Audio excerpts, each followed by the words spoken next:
La TVT au cœur de l'information.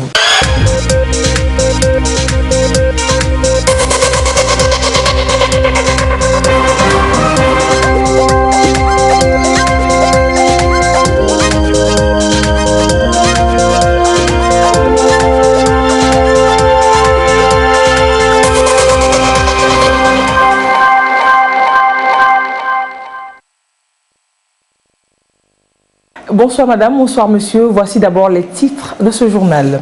Le ministre de l'Agriculture a visité et encouragé samedi l'unité de transformation de poulet Fleur des Champs. C'est dans la préfecture de Lavé. On verra comment s'y écrivent les belles lettres de l'agro-business au Togo. Et puis l'université de Kara veut s'impliquer davantage dans la mise en œuvre des politiques de développement des communes. Elle rentre en partenariat avec 2 mairies, une dans la COSA et l'autre dans l'OTI pour la phase pilote d'un projet qui est appelé à se dupliquer. Je vous le disais en titre, donc partenariat entre les collectivités locales et les hauts lieux du savoir. L'université de Lomé l'a déjà fait avec la mairie de sa zone d'implantation, le Golfe 3. Et les premiers fruits sont aujourd'hui mûrs et bien visibles.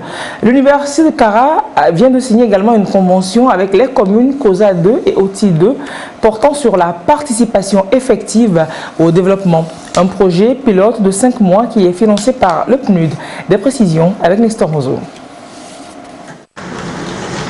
Au-delà de sa mission classique de formation académique, l'Université de Kara entend désormais participer directement au développement des communautés à la base.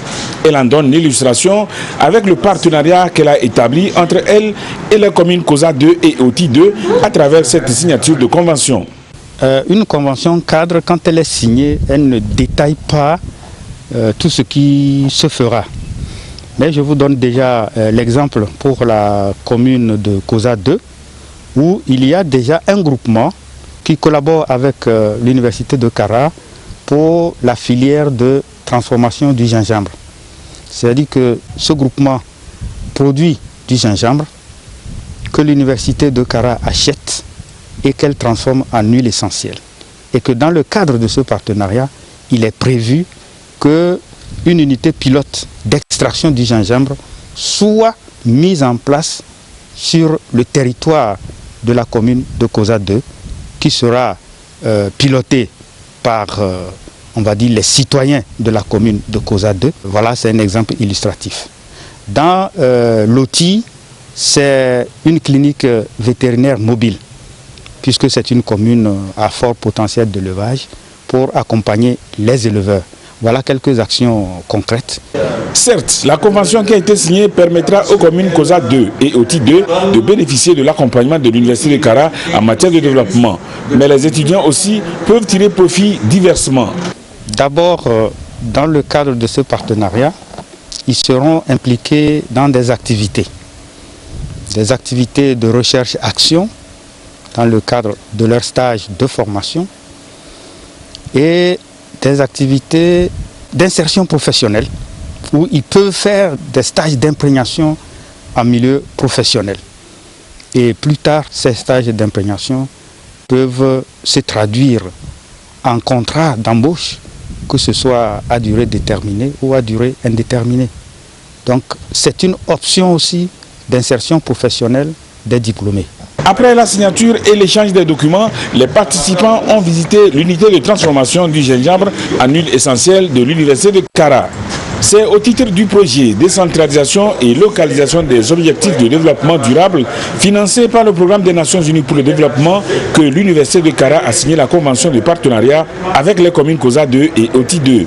En le faisant, cette institution répond à l'objectif de son positionnement en tant que partenaire dans la mise en œuvre de la politique de décentralisation au Togo et à celui de son ancrage dans son environnement.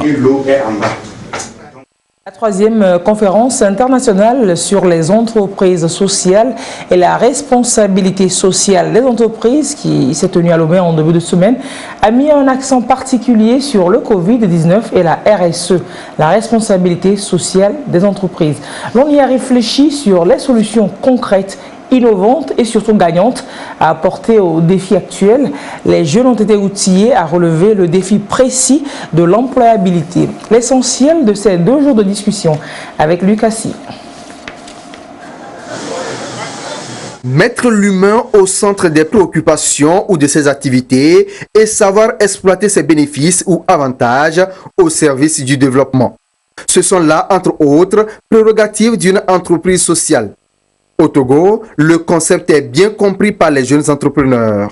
Grâce à l'accompagnement des différents mécanismes et dispositifs mis en place par le gouvernement, ils font leurs preuves sur le plan national et international.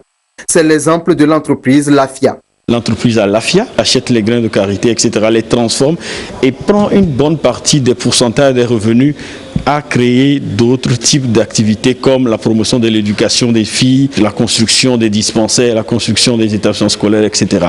Donc une entreprise sociale est vue de telle sorte en mettant l'humain au centre de tout ce qu'elle fait. On ne fait pas des recettes ou des bénéfices pour faire des bénéfices, mais qu'au-delà de ces bénéfices-là, on met une partie de ces bénéfices de façon terre à terre au service également du développement. Le Fonds d'appui aux initiatives économiques des jeunes Fayèges est l'un des dispositifs qui a le vent en poupe dans le pays. Cette institution couveuse structure les projets des jeunes autour des idées de l'entrepreneuriat social. Il table sur l'approche coopérative. Il s'agit de structurer des producteurs, des jeunes entrepreneurs d'exploitation agricole autour d'un plan d'affaires collectif. Alors nous disons l'individuel dans le collectif, puisque la jeune exploitation agricole, pour pouvoir se développer, a besoin d'innover. Et l'innovation de manière individuelle est difficile à financer pour un jeune entrepreneur. Du coup, la structuration collective autour d'un cabinet qui l'accompagne sur des questions techniques, sur des questions juridiques pour mieux gérer l'accès au marché, sur les questions de financement, facilite donc la structuration de ces entrepreneurs-là dans leur milieu. L'État togolais a mis en place, à côté du dispositif national de promotion de l'entrepreneuriat, des mécanismes comme le Paillage SP, comme le MIFA, qui accompagnent justement la croissance de cette entreprise. Donc si la structuration à la base tient compte de l'utilité sociale, forcément l'entreprise va grandir autour de cette utilité sociale en adoptant par exemple la production biologique. À la 3e conférence internationale sur les entreprises sociales, le Togo a mis en exergue toutes ses prouesses dans le domaine. Un moment de partage d'expériences togolaises en ligne avec plus de 800 entrepreneurs connectés. Il y a une reconnaissance internationale de l'effort qui est fait. J'aime bien donner 2 exemples. Vous avez la jeune dame qui a reçu le prix de la francophonie, le premier prix. C'est une jeune dame qui a ouvert une vitrine pour les produits locaux togolais, où on peut aller trouver des produits qu'on veut, si c'est du thé, des épices, de la farine, etc. C'est assez louable comme initiative. L'autre exemple que j'aime bien donner aussi, c'est ce jeune qui est dans le soja bio, qui connaît l'exigence du marché international, et qui forme les producteurs, même nos mamans, à respecter ces exigences au niveau international pour pouvoir répondre à ce besoin. Et ce jeune, via Atakpami, il est en relation avec 10 000 producteurs. Donc ça fait 10 000 ménages. Et qui à lui seul peut aller jusqu'à 27 000 tonnes de soja bio. Et quand aujourd'hui on parle du Togo qui est le premier exportateur de soja bio en Afrique, c'est des jeunes de Togolais qui ont contribué à cette prouesse-là. Ça veut dire que nous avons réussi dans notre pays une prouesse, c'est-à-dire amener les jeunes à s'intéresser aux réalités de notre pays, à des recettes de nos mamans et à se les approprier et à pouvoir proposer quelque chose avec les techniques modernes. Et aujourd'hui, nous avons pas mal de produits qui sont proposés par ces jeunes et l'accompagnement que nous faisons, c'est de les amener à produire à échelle, à améliorer le branding, l'aspect de ces produits pour qu'ils soient beaucoup plus positionnés sur le marché. Donc, ces jeunes créent de la valeur, ils créent de la richesse et en le faisant, ils contribuent à l'amélioration du bien-être des populations togolaises. Ce rendez-vous a eu le mérite de permettre aux jeunes d'acquérir des connaissances nécessaires pour s'engager dans l'entrepreneuriat, surtout social, afin de relever le défi de l'employabilité et d'innover pour le développement de leur pays respectif. 3 milliards de dollars, c'est le montant alloué par la Banque africaine de développement pour soutenir l'agriculture des pays africains durement touchés par la pandémie au Covid-19, la pandémie du Covid-19, donc la pandémie de la maladie à coronavirus. Selon donc les responsables de la BAD, cet appui financier devra servir à augmenter la production agricole en vue d'éviter au continent une crise alimentaire. Sandra Ziagbe nous en donne plus de détails. La pandémie du Covid-19 ne cesse d'allonger les pailles sombres de l'histoire de l'économie mondiale et si rien n'est fait, le monde ou mieux les pays d'Afrique subsaharienne ne seront pas trop loin de la crise alimentaire de 2008.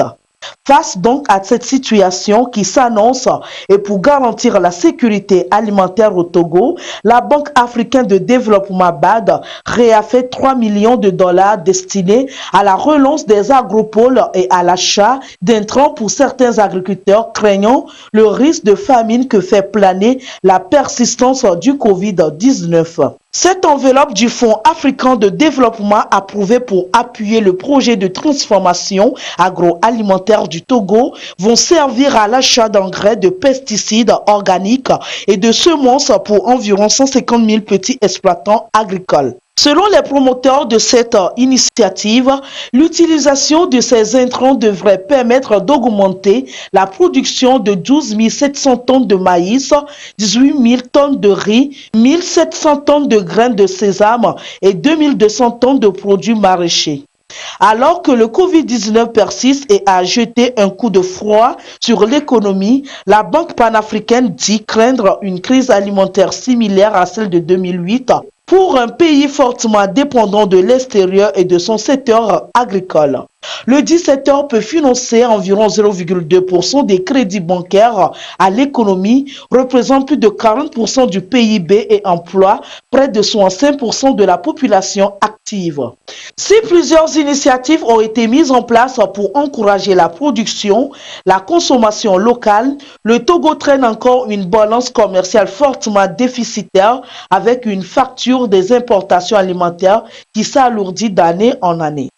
Il faut préciser qu'en plus de réduire les effets de Covid-19 sur la sécurité alimentaire, l'opération d'achat d'intrants prévue contribuera à terme à augmenter la production et donc à réduire les importations des denrées alimentaires. L'agro-business s'implante bien au Togo, pour preuve ces unités de production et de transformation de produits agricoles qui se font déjà leur nom sur le marché. Le ministre en charge de l'agriculture et ces derniers jours en tournée nationale, vous le suivez sur la TVT, il va à la rencontre de ces entrepreneurs qui ont compris la vision de l'autorité. Koutera Bataka était samedi à l'usine de transformation de poulet Fleur des Champs. C'est dans l'Avé et Antoinette Roman-Vovor était de la visite pour nous. Voici son reportage. C'est une unité de transformation de poulet frais et fumé prêt pour la consommation. Logée dans la préfecture de l'Avé, Fleur des Champs commercialise ses produits sous le label Midoum. Mangez-moi en français. Cet espace de traitement et de production de volailles respecte toutes les normes sanitaires dont les mesures barrières contre le Covid-19.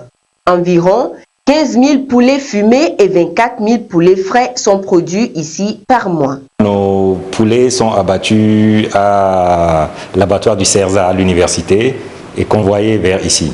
Donc ici, on ne fait que de la transformation en découpe, les ailes, les cuisses, les dos, les pattes, etc. et du poulet fumé. Nous sommes un des rares au Togo à pouvoir prouver la traçabilité de nos produits depuis l'œuf jusqu'au poulet, enfin au produit fini. À l'instar de cette unité, le gouvernement mise sur les pôles de transformation agricole pour assurer l'indépendance alimentaire du pays et créer davantage d'emplois. Ce, afin d'atteindre l'objectif de l'axe 2 du Programme national de développement PND, celui d'arriver à une transformation structurelle de l'économie nationale. Ce qui justifie d'ailleurs la présence du ministre en charge de l'agriculture sur ce site. Cette unité qui matérialise la mise en œuvre concrète des pôles de transformation agricole, parce que installés dans le bassin de production, constitue un agrégateur, est bien entendu soutenu par le gouvernement qui crée toutes les facilités administratives, les services vétérinaires accompagnent le promoteur pour le mettre aux normes, pour certifier la qualité des produits. Le MIFA a accompagné le promoteur en assurant le crédit pour l'investissement qui vient d'être réalisé. De l'abattage à la transformation des poulets, cette unité contribue à la promotion de l'élevage et de la consommation locale. Elle joue ainsi sa partition dans la limitation de l'importation des produits carnés.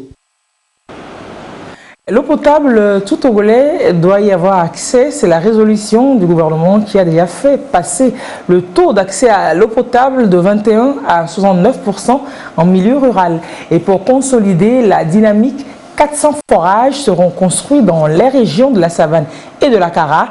200 autres seront réhabilités. On voit cela avec Joseph Amigan. Le taux d'accès à l'eau potable au Togo a connu une hausse sensible au cours des 14 dernières années. Le secteur de l'eau est soutenu par de nombreux chantiers ouverts sur l'ensemble du territoire national et de nombreux programmes et projets en cours d'exécution. De 21% en milieu rural en 2015, le taux d'accès à l'eau potable a enregistré un bond pour se situer autour de 69% en 2019. Le gouvernement ambitionne d'installer 400 forages productifs et d'en réhabiliter 200 dans la région de la Kara et celle des Savanes. De l'eau sont prévus pour accueillir les ouvrages. Ils portent sur la réalisation de 200 forages neufs équipés de pompes à motricité humaine ainsi que la réhabilitation de 100 anciens forages dans chacune de ces deux régions. La réalisation de ces ouvrages n'est qu'une continuité des actions déjà entreprises par les plus hautes autorités togolaises. Entre 2005 et 2019, 3200 forages ont été réhabilités et 5000 nouveaux ont été réalisés. Grâce aux efforts du gouvernement, le taux d'accès à l'eau potable a bondi de 21% à 69% en milieu rural. Une avancée qui confirme une fois encore la volonté des plus hautes autorités togolaises à rapprocher les points d'eau des populations rurales. Les milieux urbains et périurbains ont également bénéficié des programmes du gouvernement, lesquels programmes contribuent à rendre disponible l'eau propre un peu partout sur l'ensemble du territoire national. C'est grâce à ces actions que le nombre d'agences de la Société togolaise des eaux, TDE, dans les villes a considérablement augmenté. Elles sont passées de 23 à 53 agences. Ces différentes initiatives favorisent l'épanouissement des populations et balisent la voie au développement du pays. La communauté de Tomang, dans la préfecture de Tone, a réceptionné samedi un point d'eau potable par forage offert par le Lions Club Lomé Colombe. Le club service a également offert des tables bancs et des latrines à l'école primaire publique Tantigou-Peul. C'est dans la même préfecture. Compte rendu de ces activités avec Chaz Nambaga, notre correspondant local.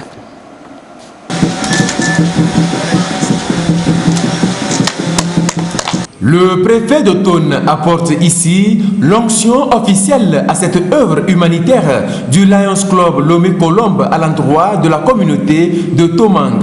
Le choix de ces généreux lions de poser un acte aussi fort loin de leur base n'est pas fortuit. C'est le fruit d'une enquête minutieuse, doublée d'une volonté manifeste de faire du bien aux plus vulnérables. Coût de l'ouvrage, 5 600 000 francs CFA. Nous sommes des bénévoles du Lions Club et nous avons pour mission d'améliorer les conditions de vie des populations nécessiteuses. Pourquoi nous sommes à Tomang?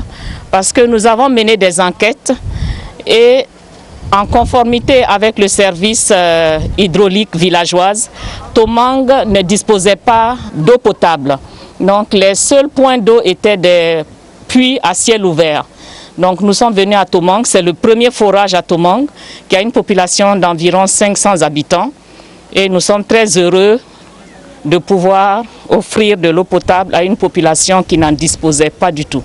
C'est un forage qui a 60 mètres de profondeur, qui a un débit de plus de 4 mètres cubes par heure. Ça veut dire qu'on peut avoir jusqu'à 4000 litres d'eau par heure. Elle a été analysée par les services d'hygiène de Lomé. Elle a été reconnue potable pour la population. L'eau potable, c'est la vie, dit-on. Et ce forage, réalisé dans les règles de l'art, vise donc l'atteinte de cet objectif vital à Tomang. Avant le forage, nous puisons l'eau dans les puits. Nous remercions à Lion Club Lomé Colombe parce qu'à ce moment, nous avons l'eau propre et l'eau potable. Il n'y a rien du malade qui va nous contaminés. Et quand des lions décident d'aller faire œuvre d'utilité publique loin de leur tanière, ce n'est pas pour faire les choses à moitié. Dans la préfecture d'Automne, le Lions Club Lomé Colombe a pensé aux élèves. L'association a offert 100 tables bancs à l'école primaire publique Tantigoupel. L'école bénéficie également de 8 cabines de latrines modernes, le tout évalué à 3 600 000 francs CFA. Avant, les élèves déféquaient à l'air libre. À ce jour, nous pensons que ça n'y serait plus ça. Les élèves vont maintenant déféquer là-dedans et notre environnement scolaire serait un environnement propre, sain, et nous sommes sûrs que nous aurons la santé. Pour cette rentrée, nous sommes rassurés que ces 100 tables vont nous aider à résoudre le problème même de la pandémie par rapport à la place assise des élèves dans la classe. Ça, c'était un besoin aussi réel. Nous ne pouvons que dire notre gratitude et notre reconnaissance. Nous en sommes très reconnaissants et nous promettons faire un bon usage par rapport à ce don. Sincèrement, merci, infiniment merci à Lions Club. Le Lions Club Lomé Colombe est une association de volontaires engagés dans l'humanitaire. Il fait partie de la région 32 de Lions International. Et un autre besoin que l'on travaille à satisfaire, atteindre à l'horizon 2030 100% de couverture en électrification. Le Togo, dans son ambition, peut compter sur le programme des Nations Unies pour le développement. On sait déjà que 7000 lampadaires renforceront l'éclairage du territoire. La portée de l'action avec Lucassi. Un nouveau souffle pour la communauté électrique du Bénin CEB. Elle décroche un financement de 15 milliards de francs CFA de la Banque ouest-africaine de développement BOAD pour électrifier les localités du Nord Togo et du Bénin. Une partie de ce financement servira à construire très prochainement la ligne d'interconnexion de 161 kV entre Nati-Tengou, Tangueta et Porga, des localités situées à la frontière Bénin-Togo. Il est aussi prévu dans ce fonds la construction des postes de transformation HTB, HTA au Bénin. L'idée est de répondre aux besoins énergétiques des populations du Nord Togo et du Bénin. La ligne électrique en projet de construction est longue de 124 km. À terme, elle servira également de point d'interconnexion avec le Burkina Faso. Le projet fait partie du plan de développement de la CEB en cours d'exécution. Le décaissement de ce fonds a été approuvé au cours de la 117e session de la BOAD tenue par visioconférence le 24 juin dernier. En plus de 15 milliards de francs CFA, l'institution financière a validé plusieurs autres projets à hauteur de 228 milliards de francs CFA. C'est un financement de plus à mettre à l'actif des investissements de la BOAD. 1200 projets ont absorbé 5800 milliards de francs CFA de la banque dans l'espace UEMOA. Le Togo a eu sa part du gâteau de cette bagatelle somme. La construction de la centrale solaire photovoltaïque de 30 MW à Blita pour 7 milliards de francs CFA, décaissée par la BOAD, en est une illustration. À cela s'ajoute la centrale thermique à cycle combiné Kekeli Efficient Power, dont la construction a mobilisé 25 milliards de francs CFA de la banque au début des travaux. Même si le projet s'est orienté vers Oura Group aujourd'hui pour bénéficier de 65,4 milliards de francs CFA, il doit son démarrage à la BOAD. Il est donc clair que la BOAD, bras financier de l'espace UEMOA, joue un rôle important dans le développement socio-économique des pays membres. Et ce rôle n'est pas prêt de s'arrêter si tôt. On va faire le point de la pandémie au nouveau coronavirus au Togo. À ce jour, dimanche 5 juillet 2020, la situation de la pandémie au nouveau coronavirus 2019 se présente comme suit. Le nombre de cas confirmés est de 684 nouveaux cas depuis hier. Le nombre de personnes guéries est de 447, 15 nouveaux guéris depuis hier. Le nombre de cas actifs à ce jour est de 218 et le nombre de décès est de 15. Le communiqué est signé par professeur Moustapha Mijiawa, ministre de la Santé et de l'Hygiène publique. Et l'ambassade de France au Togo renforce le dispositif de protection anti-Covid des médias publics. Elle a offert un lot de matériel qui a été réceptionné par le ministre de la Communication. Reportage Ulrich Amelia, Honoré Modjo. L'ambassade de France apporte son soutien au secteur de la communication en cette période de crise sanitaire. 14 000 masques, 140 litres de solution hydroalcoolique, 1200 paires de gants et 6 dispositifs de lave-mains, c'est le lot de matériel qu'elle met à la disposition des médias publics. Cette initiative fait suite à l'appui du Profamed réalisé en mai dernier au profit des médias privés dans le cadre de la sensibilisation contre le Covid-19. Cette cérémonie, elle s'inscrit finalement dans un partenariat très fort, un partenariat certes entre le Togo et la France dans le domaine de l'appui aux médias, mais aussi un partenariat entre deux pays amis qui ont uni leurs forces pour faire des actions convergentes dans le domaine de la lutte contre la Covid-19. La manière dont le Togo et la France se sont alliés pour gérer un certain nombre de situations dans le cadre de cette crise est exemplaire. Des projets peut-être plus modestes qui ont consisté à redéployer une partie des crédits qui étaient prévus pour des projets de coopération. Ces projets de coopération, à cause de la crise, étaient stoppés.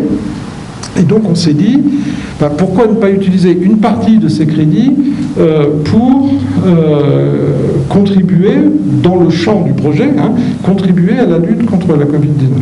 Cette action vient appuyer les efforts conjoints menés par les deux entités depuis des années en faveur d'un appui durable au secteur des médias au Togo. Dans le cadre de ce projet, estimé qu'il vaut mieux mettre l'accent sur la lutte contre cette pandémie. Parce que vous convenez avec nous que lorsqu'on parle de confinement, oui, mais les gens de médias ne connaissent pas ça parce qu'ils sont obligés d'animer des émissions, ils sont obligés de se déplacer, ils sont obligés d'être partout pour faire des reportages. Donc, eux, ils ne peuvent pas être aussi confinés que ça. Tout le programme qui avait été fait dans le cadre de Profamed cette année, on n'a pas pu le réaliser parce qu'il y a des déplacements qu'il faut faire. On avait programmé des choses à Kara, à l'intérieur, mais l'épidémie a fait qu'on est obligé de réorienter l'action de ce projet-là, Profamed, pour l'adapter beaucoup plus à l'actualité qui consiste à créer les conditions minimales de protection des hommes des médias. Je voudrais donc remercier Monsieur l'ambassadeur pour cette bonne initiative et puis profiter de l'occasion pour féliciter les hommes des médias et grâce à qui aujourd'hui, s'il y a un Togolais qui se dit qu'il n'a pas une idée de l'épidémie, c'est qu'il est vraiment de mauvaise foi. Avec ce matériel, les équipes présentes sur le terrain à Lomé, mais surtout à l'intérieur du pays, pourront effectuer leur mission en toute sécurité et dans le strict respect des mesures barrières. Et il est toujours bien de se rappeler à chaque fois la menace de la maladie à coronavirus et avoir les armes pour casser sa chaîne de transmission. Esther Laclé nous le fait dans le document que nous vous invitons à suivre à présent. Que retenir sur le Covid-19 et sa transmission? Le Covid-19 est une maladie infectieuse causée par une forme de coronavirus qui n'avait encore jamais été identifiée chez l'être humain et totalement inconnue avant le début de l'épidémie à Wuhan en Chine en décembre 2019. Ce nouveau virus peut entraîner des infections respiratoires dont les manifestations vont du simple rhume à des inflammations respiratoires sévères dans certains cas et peut même causer le décès des personnes atteintes. Bien que l'infection Covid-19 reste relativement bénigne dans 80% des cas, le Covid-19 reste un virus extrêmement contagieux avec un rythme de propagation très accéléré. Aussi, pour retarder sa propagation, il est important de prendre certaines mesures. La maladie est transmise par des personnes porteuses du virus. Elle se propage d'une personne à l'autre à travers les petites gouttelettes nasales ou buccales expulsées par le nez ou par la bouche lorsqu'une personne atteinte de Covid-19 tousse, éternue ou expire. Le virus est ainsi transmis à travers ces gouttelettes qui peuvent tomber soit directement sur la bouche, dans les narines et les yeux d'une personne non malade à proximité. C'est pourquoi il est important de se tenir à plus d'1 mètre d'une personne malade, soit sur des surfaces ou des objets que des personnes non malades vont toucher, ensuite toucher leurs yeux, leur nez ou leur bouche, et contractant ainsi la maladie. Pour éviter la propagation du virus et pour se protéger et protéger les populations vulnérables et fragiles, il est important d'adopter des gestes barrières qui permettent de barrer la route à la maladie. D'abord, se laver régulièrement et soigneusement les mains avec de l'eau et du savon ou se désinfecter les mains avec du gel hydroalcoolique. En effet, se laver les mains tue le virus s'il est présent sur vos mains. Ensuite, tousser ou éternuer dans un mouchoir jetable et le jeter dans une poubelle fermée, soit dans le pli du coude. Il faut également saluer sans se serrer les mains, éviter les embrassades. Gardez une distance d'au moins 1 mètre entre vous et toute autre personne. Ensuite, ne pas se toucher les yeux, le nez ou la bouche. Portez un masque lors de vos déplacements hors de chez vous. C'est également utile à la maison si vous avez des symptômes. Alors, comment savoir si on est peut-être atteint du Covid-19? Les symptômes les plus courants du Covid-19 sont la fièvre, la fatigue et la toux sèche. Certains malades peuvent souffrir de maux de tête, de congestion nasale, d'écoulement nasal, de maux de gorge ou de diarrhée. Ces symptômes sont généralement légers et commencent progressivement. Certaines personnes infectées ne présentent pas de symptômes et se sentent bien. La plupart des gens, environ 80% des cas, se remettent de la maladie sans avoir besoin d'un traitement spécial. Mais que faire si on ressent ces symptômes? En cas de manifestation des symptômes, il ne faut surtout pas vous déplacer. Contactez le 111, un numéro gratuit. Les services compétents prendront les dispositions nécessaires pour vous prendre en charge rapidement. Mais en attendant, portez un masque. Isolez-vous au mieux que vous pouvez et évitez le contact avec qui que ce soit au risque de les contaminer. C'est la fin de ce journal. Merci de l'avoir suivi. Merci à toute la chaîne, de la rédaction à la technique qui a permis de vous le présenter. Restez sur la TVT pour la suite de ce programme et très belle semaine à vous. Au revoir.